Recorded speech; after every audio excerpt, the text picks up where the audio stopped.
Last weekend, I ran two Spartan races in Big Bear. Sprint on Saturday, trail on Sunday. It was supposed to be a classic trail run. Then came the course change. The trail race was rerouted last minute to include multiple climbs up Black Diamond ski runs. Not rolling trails, straight up, straight down. Some sections felt more like mountain warfare than a recreational event. Total mileage, 9.56 miles. Total elevation gain, 4,014 feet. Total respect for gravity, gone. But no busted toenails, no shin scars, and recovery, smoother than a fresh buzz cut. Here's what worked and what didn't, plus the system I used to outsmart the mountain and hit the ACFT 4 days later. First, training. I stayed consistent. Some days were light, some were brutal, but I showed up every day. Trail running was the original plan. Then spring in the Rockies threw a tantrum. Snow, slush, and mud shut it all down. So I adapted.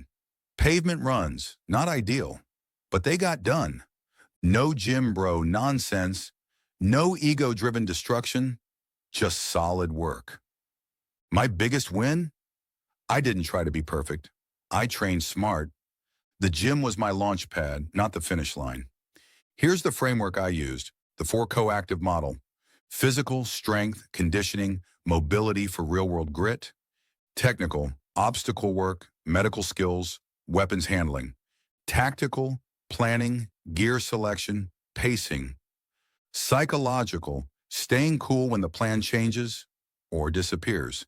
And it all sits on the foundation of solid health, because burnout's a garbage trophy. I layered that on top of the performance pyramid. General physical prep, your off-season gym work, specific physical prep, OCRs, rifle matches, real-world event energy systems, sport-specific, less gym, more terrain and tactical events. Peak, when all systems are synced. In my case, Spartan races are my specific prep. That work feeds everything else, especially movement and shooting comps. Now what I actually did, I leaned on ACFT, functional strength, mobility, and recovery, without wrecking myself. I ran a 4-day wave. No intensity days, mobility and joint work. Low, light cardio, long walks. Moderate, green zone intervals or TACFIT circuits. High, sprints, red zone outputs. I also ran a 30-day cardio streak. Every day matched intensity to that TACFIT wave. No days off, just movement. For ACFT prep, one thing, trap bar deadlifts at ACFT weight every 1 to 2 weeks. That's it. Last heavy pull was about 10 to 14 days out. I didn't practice any other ACFT events, still maxed the ball throw, which isn't hard unless you're allergic to coordination. Honest fumble, I didn't get in enough trail time. That showed on the Black Diamond climbs, but I adapted and stayed in the fight. Here's what Big Bear felt like. 30-degree mornings, hands frozen before the first obstacle. Heart rate peaked at 185.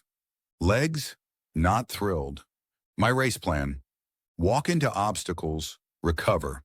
Grind up the hills, but don't redline. Send it on the descents. That's where I pass people. Clean and smooth through the rigs. Don't waste energy. It worked. Didn't podium, but finished in the top 25% both days. Even with the Black Diamond ambush, gear that held Ultra King MT2S, 5 races deep, traction still solid, drain fast, dry fast, slight wear from rope climbs, top of the left toe, but they earned that scar. 10,000 tactical shorts, tough, zip pockets, kept the junk out, even through mud and sandbag carries. Pro tip, empty your pockets before obstacles unless you want thigh bruises. Gear that didn't hold up? Ultimate direction vest, great for trail runs, not built for obstacles. Lost 2 water bottles mid-rig. Mountain took 'em. Fuel plan, pre-race, oatmeal, blueberries, eggs, or a Core Power protein shake when traveling. During the race, tailwind rapid hydration, untapped maple syrup packets, honey stinger waffles. Also, don't try to open a waffle after crawling under barbed wire. Dirt is not a spice. Secret weapon, PR lotion. Quads, hamstrings, calves, all slathered. Combine that with daily ankle mobility work, and for once, zero Achilles pain. That's rare for me. Tactics that worked? Same plan, even on a blind course. Walk to obstacles. Push the climbs, but don't explode. Hammer the descents. That's where I gained ground. Cruise through the rigs. Stay smooth. I'm slower uphill than pure runners, but I caught them on descents and crushed them on obstacles. Post-race recovery. No magic tools, just stayed moving. Light walks, mobility, short sessions. No shutdown. No Netflix coma. Compared to my sea-level trifecta earlier this year, this was way better.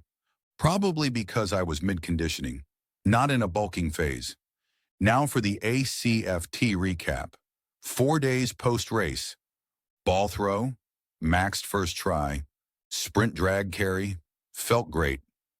Run, 17 seconds off Garmin's estimate at altitude. I'll take that. I usually plan to add a full minute when racing high. This time, nailed it. Bottom line dash. You don't need perfect conditions. You need a system that adjusts, scales, and keeps you in the fight. I've got mine dialed. If you want the same framework, check the description, grab the free Redline protocol, or jump into the Gunfighter Performance Team on Train Heroic. 7-day free trial. It's simple, it works. And it's built for guys who don't live in the gym. And yeah, if you still whiff the ball throw, the Army may have spared you, but I won't. Stay gritty.